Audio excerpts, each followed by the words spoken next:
Salut. Salut. Henri est pas là? Il est avec Cassie et les enfants, les organes. Tu veux boire un coup? Je peux te proposer de l'eau du robinet non filtrée, une bière ou un pack de jus de fruits.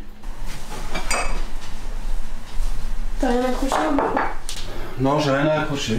Par les dessins d'Henri que j'ai donné à faire encadrer. Je peux te passer des choses, le temps que tu trouves.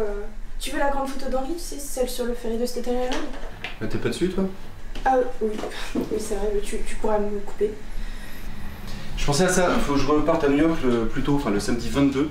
Je me demandais si du coup je pouvais prendre Henri le vendredi. Le 22, donc ce serait le 21. Non, on a déjà quelque chose de prévu, on va voir un truc au musée avec les cousins. Mais tu peux pas décaler? C'est que ce soir-là, il a vraiment hâte. Ok. C'est ma soirée, Charlie, enfin, c'est mis d'accord? Ouais, ok, d'accord. Quoi? Non mais je te demande juste d'être un peu flexible, c'est tout. Et je suis très flexible, toi tu viens, tu pars et moi je m'adapte. Ce soir-là, il se trouve qu'on a déjà pris les... Ouais, enfin c'est pas juste ce soir-là, mais bon. Okay. Le prof d'Henri veut nous voir. Ton prof de Los Angeles? Oui, donc est-ce que tu peux répondre au mail qu'on trouve un créneau en commun? Ouais, j'étais un peu ailleurs. Ouais, je comprends, c'est juste qu'il veut faire un point sur ses difficultés. En lecture? Ouais, je sais. Mais franchement, il se stresse trop, il veut trop faire. Il veut trop bien faire, ils disent même qu'il a la ramasse en maths. Mais il abandonne trop vite dès qu'il a du mal, et puis il en fait qu'à sa tête, il est comme nous. Puis il est nul au Monopoly, il veut économiser ses sous. Bon, on devrait la discuter, je pense. Je crois que ça allait un peu trop loin. Ma mère hypothèque sa maison pour m'aider à payer Nora. Je croyais que c'était moi qui payais Nora. Si tu payes 30% Nora. Ouais, ok, alors si ça peut te rassurer, je peux très bien me retrouver à la rue, j'ai accepté de faire 2 pièces de merde. Et honnêtement, on peut faire une croix sur les économies pour les études d'Henri. Hein. C'est juste que jusqu'à maintenant, on a réussi à épargner Henri un peu de la situation, mais là, ça risque de changer. Faut vraiment le protéger. Je suis d'accord. Mais Nora a dit que l'évaluatrice allait venir chez nous, nous interroger Henri en plus de nous, nos amis, nos familles, même nos ennemis, pour voir quel genre de parents on est. Ça va être affreux. Ouais, je sais, mais si on m'observait une seule journée dans mon rôle de mère, je suis sûre que j'aurais jamais la garde. C'était une blague. Ouais, je sais, non mais je ressens la même chose. Donc, je me disais qu'on pourrait peut-être trouver une solution tous les deux. Ouais, enfin, tu te rappelles que c'est ce que j'avais proposé au début. Mais la situation, elle était différente. Je l'avais anticipé, la situation. Bref, on peut essayer.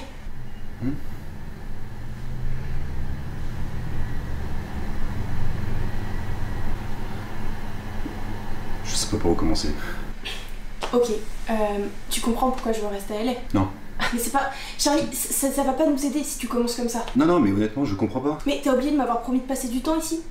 Non mais on était mariés, on en a parlé, mais comme on a parlé de plein de choses, on a dit qu'on allait vivre en Europe, on a dit qu'on allait acheter un buffet, ou qu'on allait acheter, comment ça s'appelle, une crédence là, derrière le canapé pour combler l'espace, enfin, c'est plein de choses qu'on a dites qu'on n'a jamais faites. Mais t'as refusé une résidence d'1 an ici? Mais j'avais pas envie, enfin, on était bien là où on était, on avait une belle vie. Ah, t'appelles ça une belle vie, toi? Non mais arrête, tu as très bien compris ce que je voulais dire, je parle pas du mariage, notre vie à Brooklyn, professionnellement, enfin, honnêtement, j'ai jamais envisagé quelque chose d'autre. Mais c'est peut-être ça le problème, non? J'étais ta femme, je veux dire, t'aurais pu penser à mon bonheur. Oh mais arrête, mais t'étais heureuse, tu viens juste de décider que tu l'étais pas. Bon, de toute façon, je veux dire, mon travail est ici, je veux dire, ma famille est ici. Oui, bah je sais bien, c'est bien pour ça que j'ai accepté de scolariser Henri à New York. Ton pilote qui est devenu une série, pour moi après on devait retourner à Los Angeles. Mais on n'a jamais dit ça. Je veux dire, c'est peut-être ce que tu présumais, mais on n'a jamais expressément dit ça. Si, je suis désolé, on l'a dit. Quand on a dit ça? Je sais pas quand on l'a dit, mais on l'a dit. Mais je croyais que...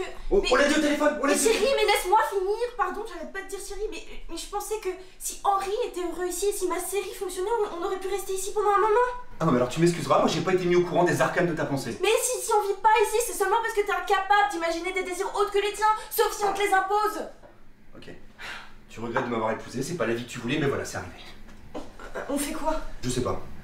Nora dit qu'on peut plus reculer là. Je l'emmerde, Nora. C'est le connard qui dit que j'ai vécu à Los Angeles alors que j'ai jamais vécu à Los Angeles. Mais comment t'as fait pour laisser dire toutes ces conneries sur moi? t'es pas gêné pour faire la même chose, hein. Je comprends pas pourquoi t'as viré Bert. Je crois que j'avais besoin de mon propre salaud. Ok. Nos 2 avocats ont dit des choses horribles sur nous. Non, Nora était la pire. Mais Dieu m'a traité d'alcoolique. Mais tu m'as mis des coups sous la ceinture, tu m'as fait vivre un enfer. Mais notre mariage était un enfer pour moi. Putain, c'est ça que c'était notre mariage, un enfer? Et maintenant tu vas faire vivre un truc horrible à Henri, mais juste pour obtenir ce que tu veux. C'est pas ce que je veux. Enfin, si, c'est ce que je veux, mais c'est... C'est dans l'intérêt d'Henri. Oh bah voilà, mais je me demandais quand est-ce que t'allais parler de son intérêt. Mais va te faire foutre. Mais toi va te faire foutre. Écoute ton fils ou n'importe qui d'autre, si tu sauras qu'il veut rester ici. Mais arrête de faire comme s'il pensait à la même chose que toi. Mais il me dit qu'il veut rester ici. Mais il te dit ça parce qu'il sait très bien c'est ce que t'as envie d'entendre. Mais il me dit que tu passes ta vie au téléphone, tu joues même pas avec lui. Ah ouais, alors excuse-moi, j'ai un divorce à Los Angeles, j'ai une pièce que j'essaie de monter à New York et d'ailleurs a fait un four parce que j'ai pas pu être là. C'était une putain d'opportunité. Mais tu te bats pour quelque chose dont tu veux même pas, mais t'agis comme ton père. Tu me compares pas à mon père. Je t'ai pas comparé à ton père, j'ai dit que tu agissais comme lui. Tiens, tu sais quoi, t'es comme ta mère. Tout ce que tu lui reproches là, tu fais exactement la même chose, t'étouffes Henri. Mais j'adore ma mère, ok, elle a été une mère merveilleuse. Moi je fais simplement répéter ce que tu m'as dit. Et comment oses-tu me comparer à ma mère? Je veux dire, je suis comme mon père, je suis pas comme ma mère. Erreur. Non seulement t'es comme ton père, t'es comme ta mère, et tu sais quoi, t'es aussi un peu comme ma mère. Tout ce qu'il y a de dégueulasse chez ces gens, c'est réuni en toi. Mais tu sais quoi, ils pensaient que t'es vraiment comme ma mère. Quand j'étais allongé au lit là, à côté de toi, je te regardais, ça me dégoûtait. Quand tu me touchais, ça me répugnait. T'es crade, t'es dégueulasse, c'est moi qui faisais la vaisselle, c'est moi qui faisais la lessive. L'idée de coucher avec toi me donne envie de m'écorcher vif, si tu vois ce que je veux dire. Et tu sais quoi? Ouais, tu vas te retrouver un mec qui va être mon exact contraire. Puis d'ici une paire d'années, tu vas te rebeller contre lui. Parce que tu vas te plaindre de pas avoir à décider, mais en fait, t'as pas vraiment envie de pouvoir décider. T'as envie de te plaindre que tu peux pas décider. Comment j'ai pu être cette femme-là? Comment j'ai pu être mariée avec toi? Mais c'était un vrai mariage de gamin. Mais t'as régressé, t'es redevenu exactement ce que t'étais avant de me connaître. C'est pitoyable. Mais on me disait que t'étais trop égoïste pour être un grand artiste, et moi, je te défendais, mais ils avaient 1000 fois raison. Ce que t'as fait de mieux, c'est derrière toi. T'es redevenu nul, c'est minable.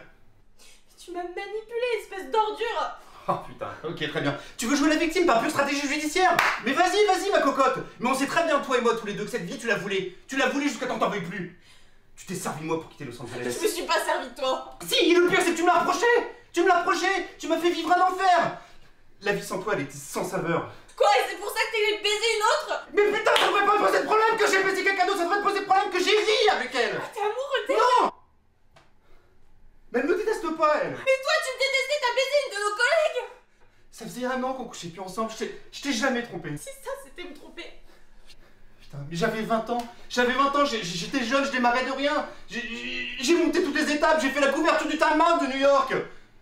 J'avais envie de baiser tout le monde et je l'ai pas fait parce que je voulais pas te perdre. Tu voulais tout de suite. Tu voulais te marier, je voulais même pas marier, je l'ai fait.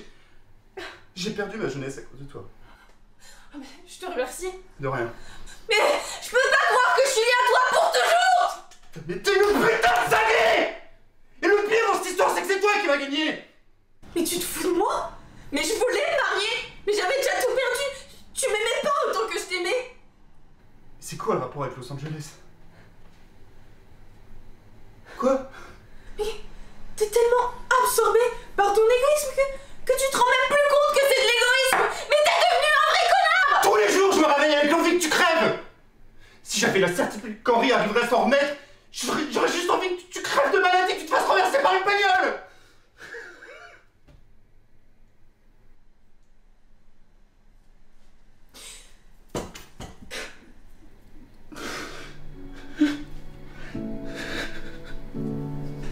Je suis désolé.